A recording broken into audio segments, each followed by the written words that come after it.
The Research Extension Centre REC Shillong, in collaboration with Central Sericultural Research and Training Institute, Berhampur, with the support from Central Silk Board, Krish Vigyan Kendra, Wayajer and Ministry of Textiles, Government of India today conducted an awareness program on use of technologies on sericulture for better crop harvest. The program was attended by District Sericulture Officer, West Giant Hills District, R. Sinjri, accompanied by scientists from REC Shillong, Dr. N. Balachandran, Senior Scientist and Head of KVK Wayajer, Dr. Dodo Paswet, and other officials from KVK and Sericulture Department. Speaking on the occasion, Dr. Balachandran called upon the farmers to go for two-time mulberry harvesting in a year for their benefit.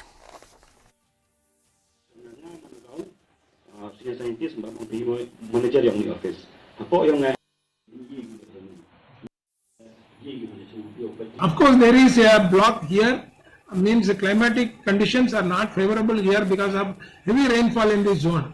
But in spite of that, we have at the same time, we have conducive climatic condition in the form of temperature and humidity. Only rainfall is the issue here. If we can manage our silkworm rearing and we can produce the mulberry leaves during this period, certainly we can have two crops. Without two crops, there is no meaning in having a perennial plant like a mulberry.